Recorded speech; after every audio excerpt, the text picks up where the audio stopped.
Our president is worried about the expansion of the medical assistance in dying programs of Canada because it's being linked now to organ harvesting for American buyers. That right there means there is an incentive to convince people with mild or even low mental illness, for example, to suicide themselves for the sole purpose of dividing up and selling their organs. This is an industry that our president does not control. It's actually something that is readily expanding in the United States. People don't realize this. The black market for organ harvesting was heavily supported by illegal immigration.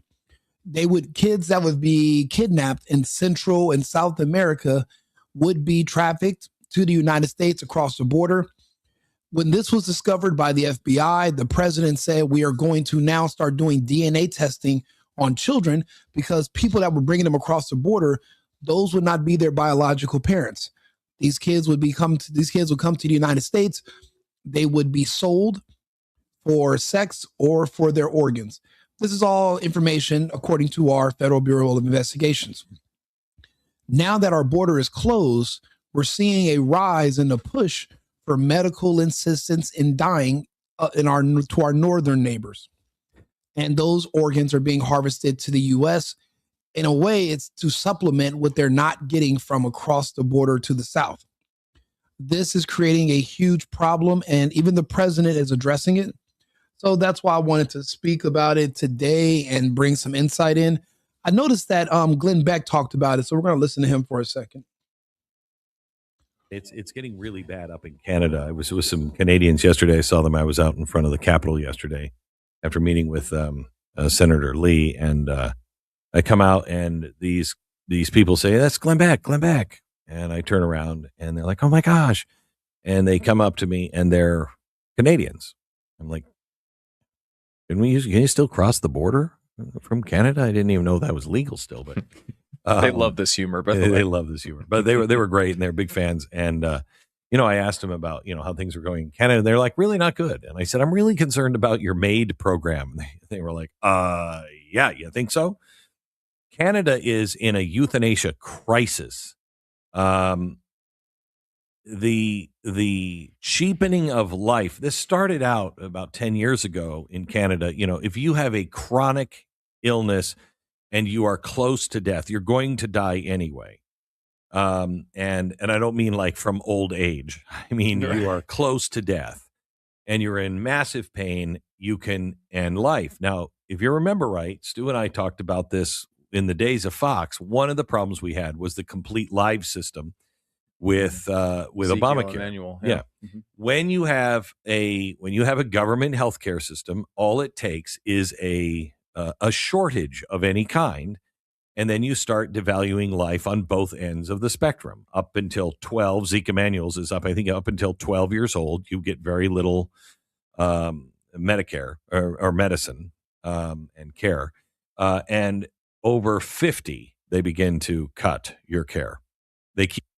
What's really important about this topic is that a lot of people here in the U.S., we don't know that medical assistance in dying is a real thing. Here in America, depending on how old you are, you're going to remember the name Dr. Kevorkian. I did a video about him. They called him the Angel of Death.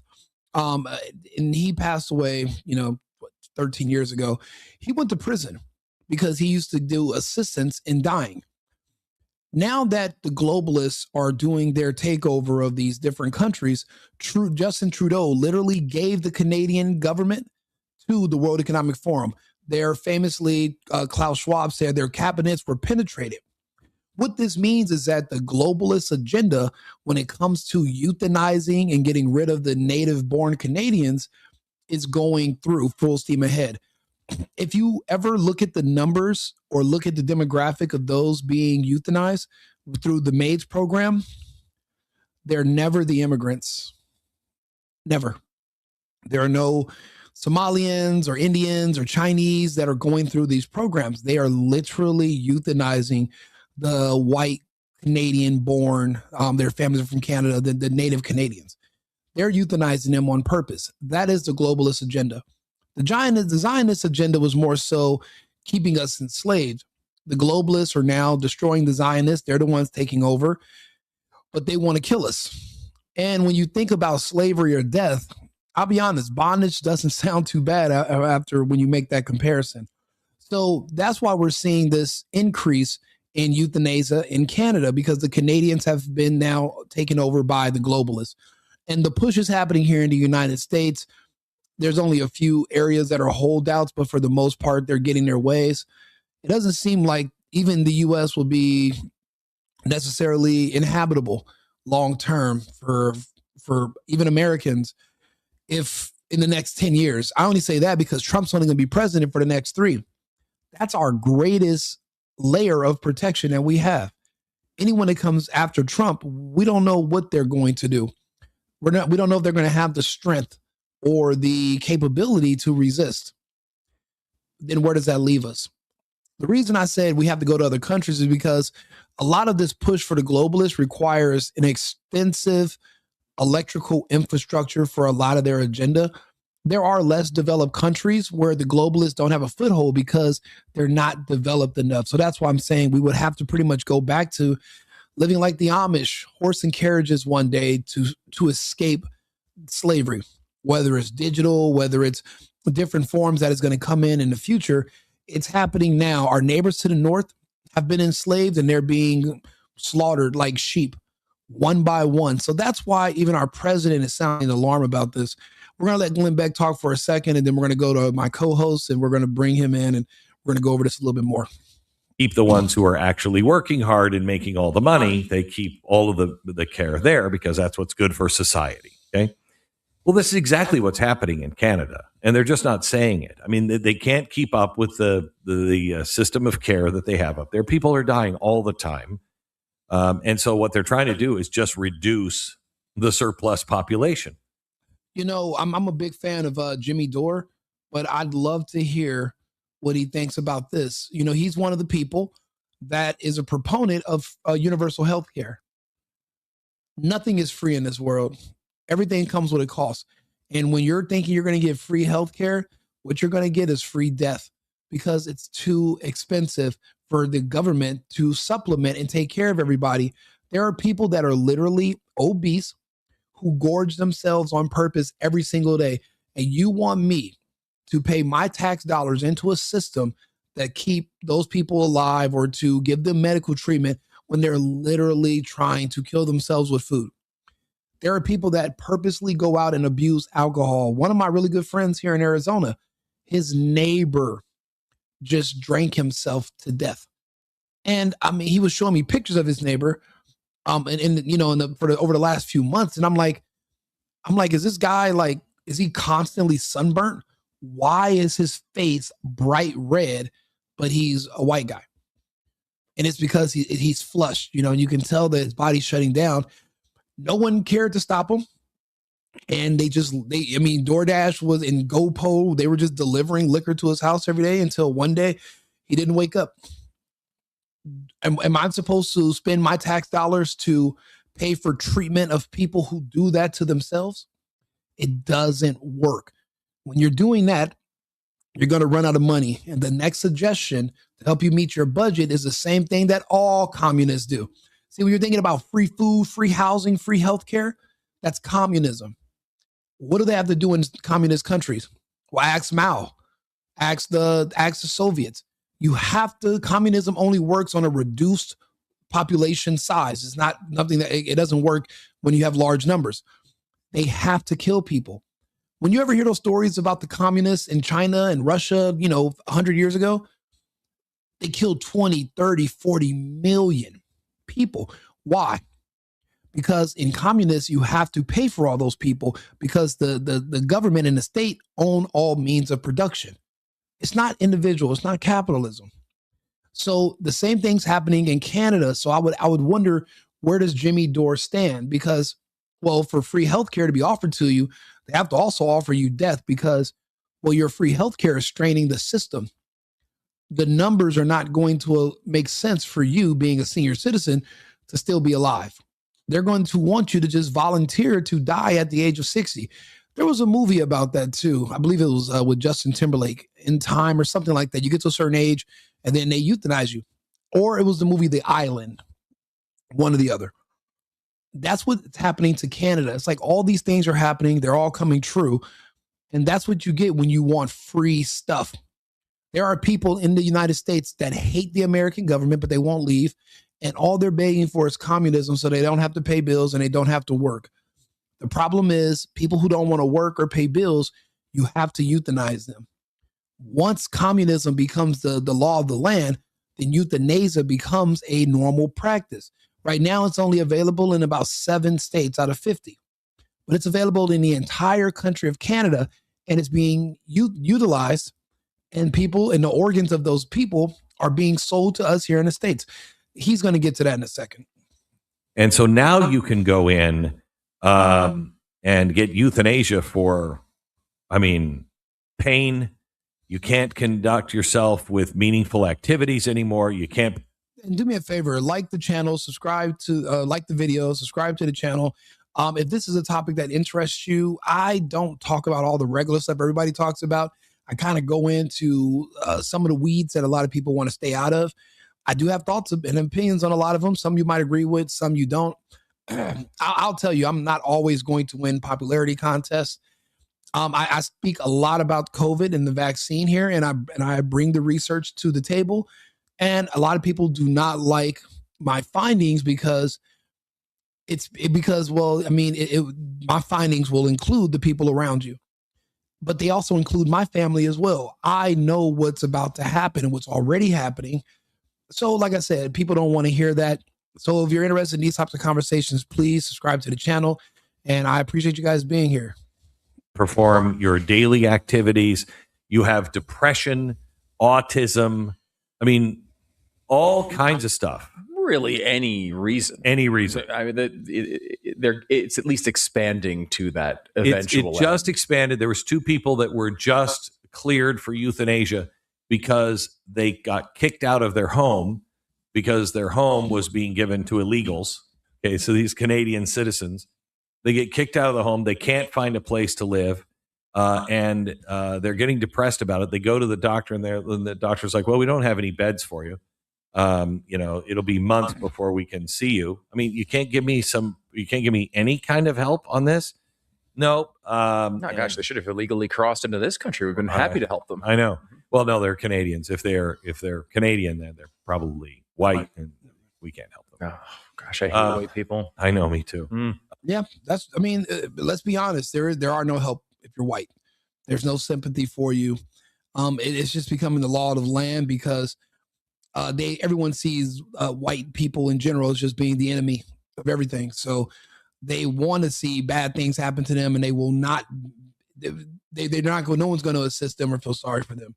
So that's why I was saying the people that are being euthanized are white people. They are not offering this program to the illegals or to the migrants. They're not doing it. And there's a stark pattern. And I guess, they're going to have their justifications, but you and I know what's going on. So, and I discuss it here on this channel a lot. So, we don't really have to beat a dead horse. No pun intended. Right now, he was just explaining how 2 people were basically depressed because they were going to be homeless because they were living in state-sponsored housing, communist housing. The state owned it, but they were being evicted because they wanted to give those properties to non-white newcomers to Canada, migrants, illegals. So because they were being kicked out of their housing, both of these people were depressed. And the way they treat depression in Canada is not with expensive medication because that costs money. But what they do is they will offer you medical assistance in dying suicide, which is MAiDs. When I say MAiDs, that's what it stands for. The cleaning lady, medical assistance in dying suicide. So that's what they're offering people just for being depressed. I remember there was a woman who had just went through a breakup with the man who decided that he didn't want to have kids with her. So they broke up. They euthanized her because she was depressed about a breakup. What I mean is that they're going to look for any excuse because like Glenn just said, life doesn't mean anything to them. But in our opinion, life is precious. But that's how it is. When you're a conservative or you're a traditionalist or you're a Christian or you're a Trump supporter, these people want to make you think that you're the worst. How? I'm trying to save life. The people that are on the opposite side that are not Trump supporters, they want to see you dead. They want to see you end life.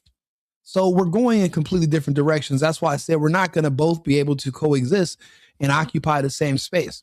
Again, that's why I tell people, if you're on the left, you're better off migrating north to Canada. And there you can live in your communist utopia until it's time to put you to sleep. That's where you should go. This country, America, the United States, we're not going to make this a widespread policy, but it is creeping in, which is the issue. So they convinced two of these people just to kill themselves. How? Because so of the awful. But this is a long stand. You want to make a slippery slope argument. This is a really easy place to make it. And it's happened over and over again. Yeah, this is the same way it starts every time. It's always every time. You look at that. What was the movie? $1 Million Baby, I believe it was. If I'm remembering right, it was Clint Eastwood. Yeah. Yep.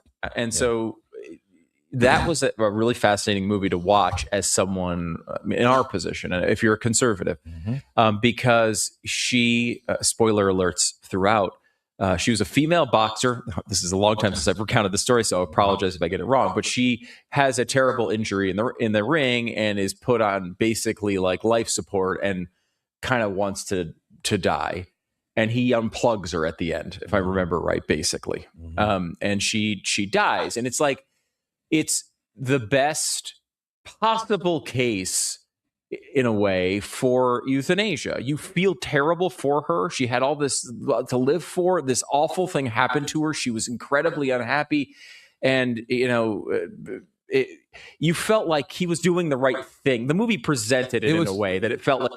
Yeah, in my opinion, the movie also presented it in a way that you think life's supposed to always be happy. That's not life. Everyone's not going to always be happy. Life is more so, in my opinion, at least it is for men, is more so about duty. Death is easy. As men, we don't have any responsibilities when we die. There's no rent, there's no mortgage, there's no kids, there's no wife. You're dead, it's over. You don't have any of those other problems, things that weigh you down. But you have a duty to those around you. You have a duty to your family. You have a duty to your friends. And to pull yourself out of society prematurely by suiciding yourself, it's not fair to anyone. Life's not necessarily always about being happy. So that's why that's the point the movie was making. And it seems like a lot of other directors are trying to pretend like that's what a big issue is with a lot of people. They think life's supposed to always be about happiness and comfort, and it's not. Iron sharpens iron. You have to go through tough times. You have to go through some lows. There has to be some downs for you to appreciate the ups. If it was always dark outside, if it was always sunny outside, would you appreciate, a beautiful day? No, it has to get dark for you to appreciate when the sun comes up. So and that's how I feel about when I see these different movies trying to pretend that death is the answer, when really they're just using reverse psychology to convince you that you should kill yourself, kill your kids, go out there and get yourself into a situation like these protesters. All these different things are literally trying to get us to kill ourselves. I tell people we're at war. We're at war with people who are weaker than us. So what they're going to do is they're going to use our own media apparatus and propaganda, and they're going to convince us to kill ourselves. Because everyone knows, because Americans individually were very big and strong, the only other person on earth that can deal with an American would be another American. Because no other country, everybody else is too afraid to fight us. They've convinced us now to fight each other, which is a problem. Let's not make it easier for them. At the end of the day, they just want to see more dead Americans. They don't care what side it's on. But that's all a part of this whole World Economic Forum depopulation agenda. All of this just leads to less people. Don't believe me? How many millions have died in the Ukraine? They're literally sending these people. They want more war. More war equals more death. And because they can't get us to start a war over here on this continent, they're volunteering to euthanize you, which is a huge problem. Let's bring in my co-host for a second. Let's talk to Arthur. I want to see what he thinks about some of this. Hey, Arthur. So talk to us a little bit about Trump officials that are being alarmed about the horror of what's happening in Canada. Can you talk to us a little bit about that? Sure, I'll brief you and the audience. A senior US health official, Deputy Secretary Jim O'Neill, expressed deep concerns about Canada's medical assistance in dying program. He highlighted ethical conflicts where end-of-life care intersects with organ donation. Since Canada's euthanasia legalization in 2016, organ donation after euthanasia has grown significantly, even crossing borders to the US, raising ethical questions about potential conflicts of interest in balancing life preservation and organ procurement. Really? So why is that being allowed to happen, and isn't selling organs illegal? What are the legal ramifications of this? How is this happening? So, to clarify, selling organs is absolutely illegal, but organ donation itself is regulated. In Canada, euthanasia is legal, and some consenting patients, before death, agree to donate organs. Legally, it's framed as voluntary consent, and Canadian law allows organ donation after MAiD. But it's controversial. Critics say it risks incentivizing euthanasia, while supporters argue it respects patient autonomy. The legal framework hinges on documented consent before death. Interesting. So, where do you see a lot of this going? And is this because of why are they doing this, in your opinion, from what you can tell? Well, supporters would say it's about respecting patient choice. Some terminally ill people see it as a final act of altruism, choosing to help others live after they die. But critics worry that if organ demand grows, subtle pressures might arise, especially on vulnerable patients. So where it goes depends on how strictly ethical safeguards are maintained. Okay, let's go into some of the talking points, shall we? Absolutely. Let's start with the first key point, and as we agreed, I'll provide a counter perspective after your take. Sure. Ready when you are. No, I'm ready. I'm ready. Perfect. Let's dive in. What's your first take or point on this? And I'll bring the counter right after you've laid it out. Well, go ahead. No, what's your first point you want to ask me about? All right, first point. Given that Canada's MAiD organ donations have helped save lives in transplant patients, do you think that benefit outweighs the ethical risks? I don't, because I believe all life is precious. And from what I've been reading lately, they're even euthanizing people who are just going through depression. Now, as we all know, the sun is not going to always shine forever. Again, there are going to be highs and lows. That's called life. If you're going through a temporary low, for them to kill you when you're just going through a temporary point of depression in your life, I don't think that it's fair. And I think that maybe there's a propaganda going on to convince you to be in despair or depressed, just so that you'll seek euthanasia as an option for the pain that you're dealing with. And I don't think that's right. What do you think about that? The counter view is that Canadian law requires thorough screening. Patients must have grievous, irremediable conditions, not just temporary lows. Advocates argue it's about patient autonomy, allowing individuals in intolerable suffering to choose their end. And if they willingly want their organs to help others, that's respecting their agency. But what about but what about I don't see depression as being a disease that's in permanent pain.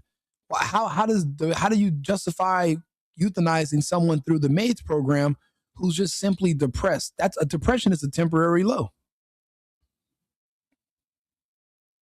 I hear you. The counter argument would be that even in cases of illness, the legal threshold is stringent.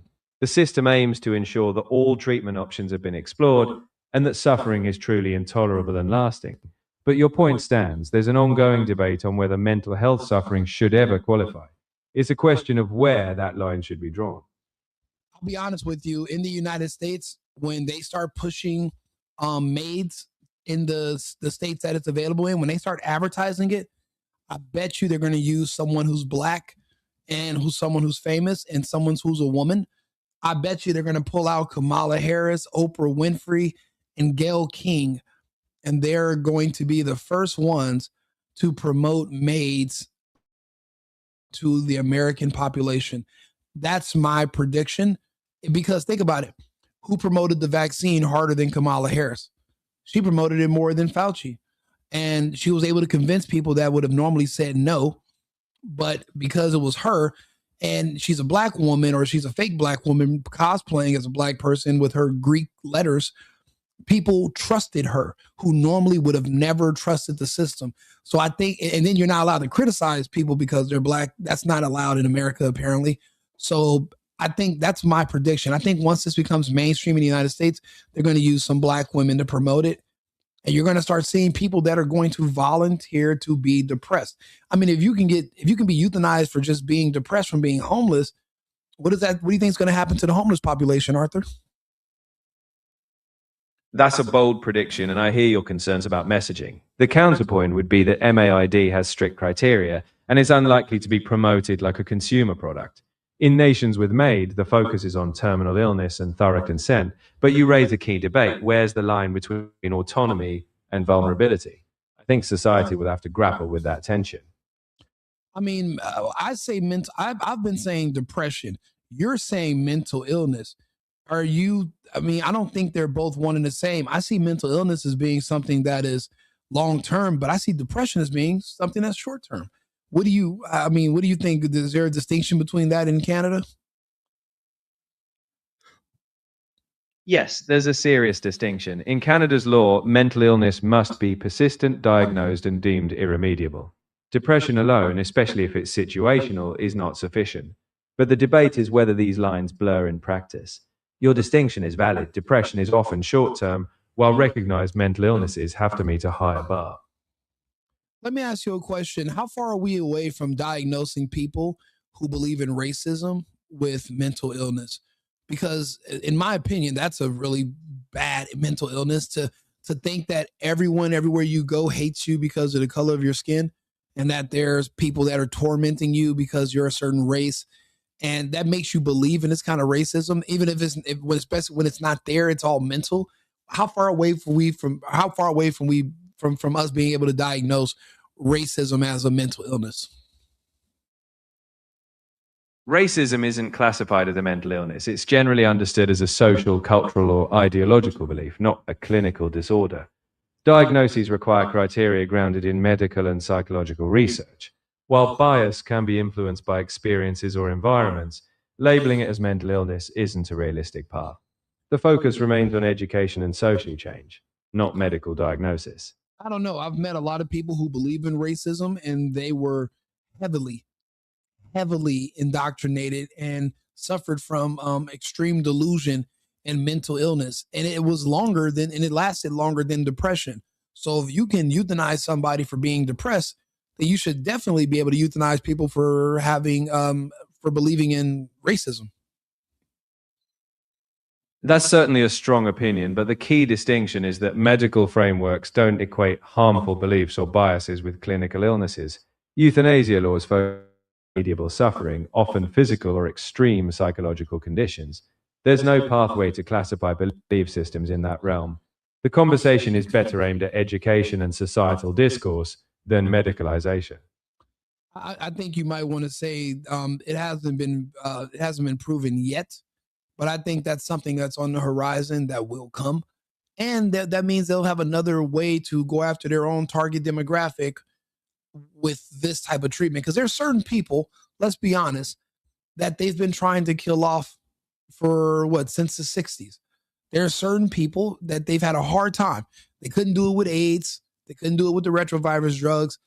They had a huge success with the COVID vaccine, but they're going to need something else to finish off the rest. I think MAiD's being introduced, and certain celebrities with really nice tans promoting it. I think that'll be the next wave of how to get rid of certain people in the United States by getting them to just kill themselves. Okay, but I'll concede to you on that argument. What's the next talking point, Arthur? Understood. You've laid out your view. Now, next talking point. Should organ donation after euthanasia be allowed to cross international borders, like from Canada to the US? Or does that raise a new ethical layer? Personally, I don't think it should be able to, but I mean, then again, I mean, the people are already dead. So what are you going to do? It'll be a waste of organs to not send them to the United States, especially if we need them here. But I don't know. Those people in Canada, what was the vaccination rate for the Canadians so far since the pandemic? Can you look up that stat?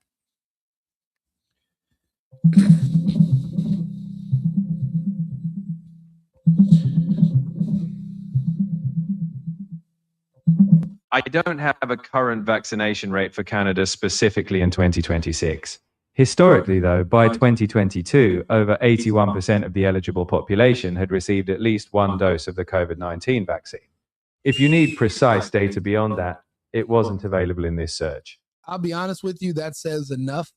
One sure way to kill somebody is giving them an organ transplant of where the host with the organ was someone who took the vaccine. That's them spreading death to people around the world. I know this because I knew someone who had just recently had an organ transplant and they were against taking the vaccine. But right before he was having the surgery, they tested his blood to make sure that it was still a match.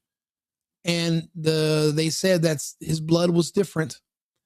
And he, a few months before, he was in a dialysis and they did a blood transfusion, but they did a blood transfusion of vaccinated blood. So when he had the organ transplant, he was fine for 3 days. And then all of a sudden he just went into a shock. The same type of shock that we're seeing these vaccinated people go into. And when they start shaking and they fall out, and he passed away immediately, like a few days after having the organ transplant. So when you're installing these organs or you're doing these blood transfusions of people who are vaxxed, it sends your body into a shock. Your body is not going to, a lot of people's bodies are going to reject this, whatever was in those injections. So I wouldn't want any organs from Canada coming into the United States. That's just spreading the death that we're already dealing with in numbers so bad that in California, they're recording a decrease in population, but it's not related to the people moving out of the state. That's indicative to people that are passing away and they don't want to sound the alarms. So I don't think any organs should be taken from Canada anymore. Okay, what's your next talking point, Arthur? Got it. You've made your stance clear on organ sources. The next point, if Canada continues to expand MAiD, what oversight or international ethics agreements do you think should be in place, if any, to avoid these ethical dilemmas? I'll be honest with you. When you're offering somebody death, and when you're, you can, no matter what you offered people, with the right salesman, you can get them to buy it. If they are having doctors who are trusted or whatever with credentials, if they're offering you death, then you might start to believe that it's actually a good idea. I don't think it should even be offered. I don't think, because it can be sold. Selling death to people when God gave us the precious gift of life, no matter what condition we're in, is wrong. And it goes against the moral framework this country was built on. So I'm completely I disagree with it altogether. Give me 1 second. Purple, by the way, says Alabama John said he wants to talk to you right now. He is also live on Rumble. Come by when you can. Okay, I don't mind joining that discussion. How do I join Alabama John? I'm not sure.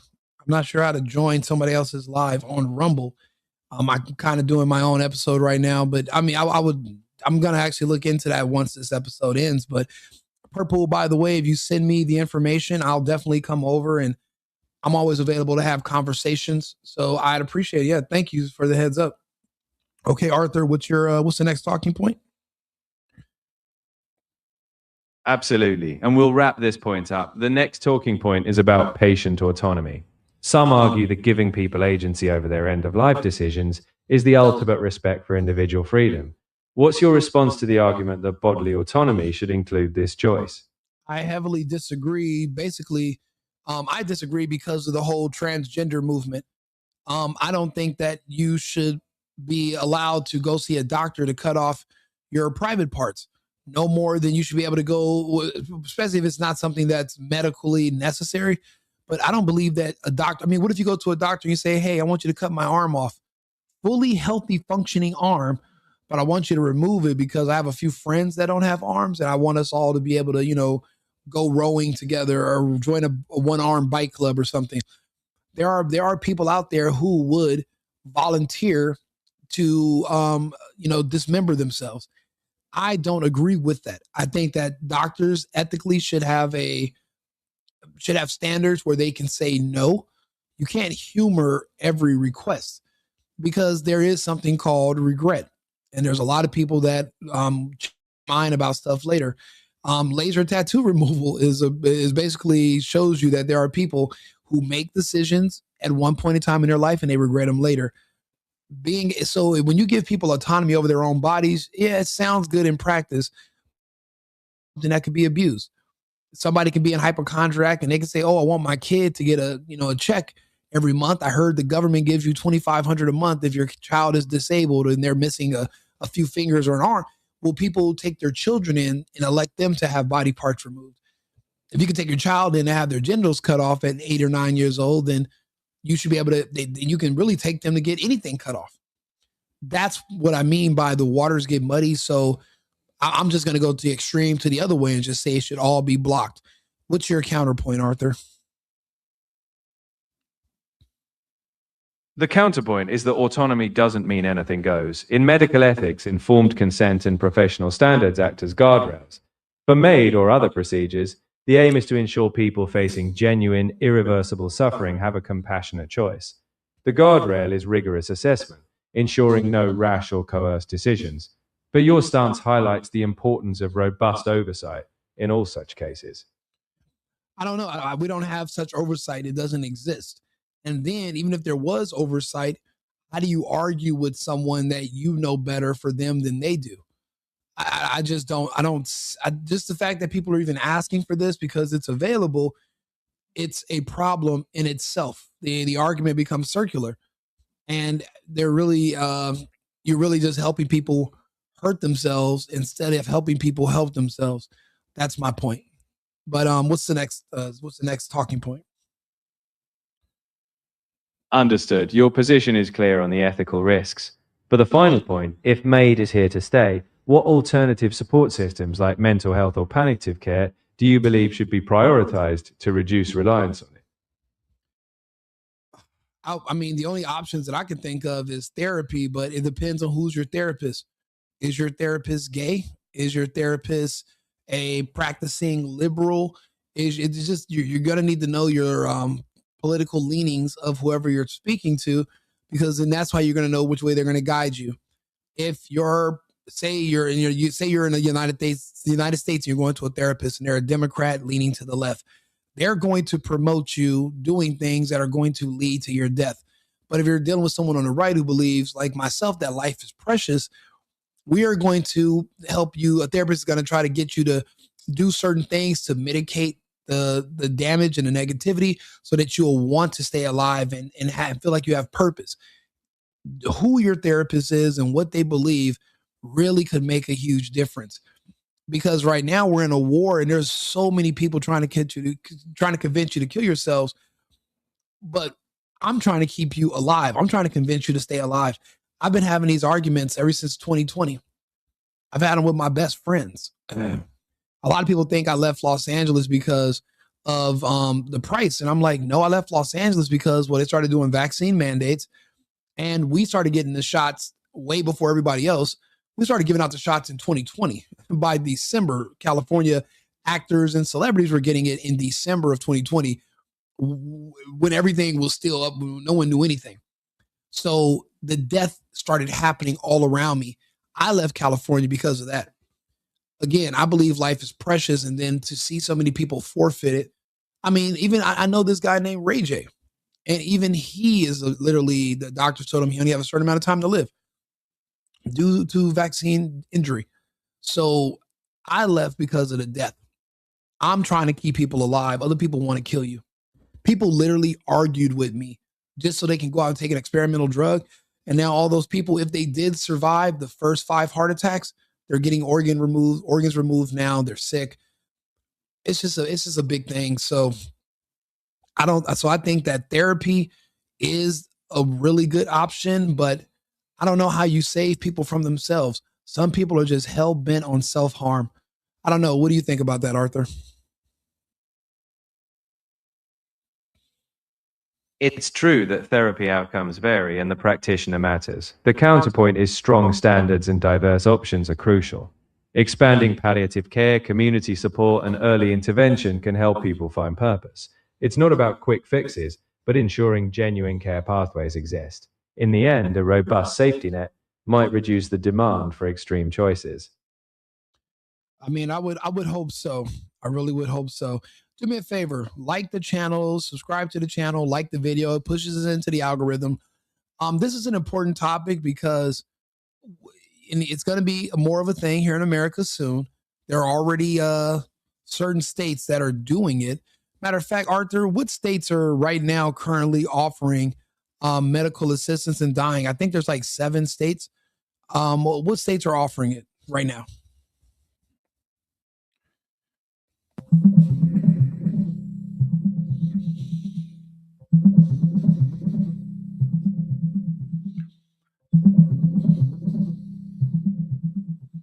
As of now, medical aid in dying is authorized in 12 US states plus Washington, D.C.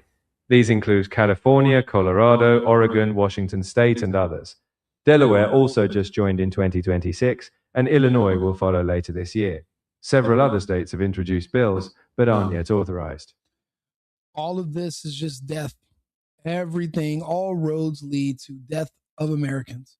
Whether we're getting contaminated organs and blood from Canadians, to we're offering suicide to Americans, it all equals a net negative for the life, for life in the United States. All roads lead to death, which is my problem. I make these videos and I come on here and I talk to people because I want you to stay alive. I'm going to do the best I can to save as many as I can, but there's only so much I can do. Share my videos, help amplify my voice and my reach, and agree, and if you agree with the points, let me know. I appreciate it. I'm going to go ahead and join this live on Rumble. If I get the details, I'll post it so you guys can come over and visit us on Rumble. But you can follow me on Rumble. It'll say, what is it? The Right Wing Rico on Rumble as well. So thank you very much for tuning in. I'll be back with another topic shortly. Remember, America first and America only. I've been needing to find a new apartment, which has not been easy with credit as bad as mine. Luckily, I found cosigning.com. They connected me with a cosigner who helped me get my dream apartment for me and my dog. I just paid a small fee and was able to move in fast. Get the cosigner you need for the apartment you want. Check out cosigning.com today.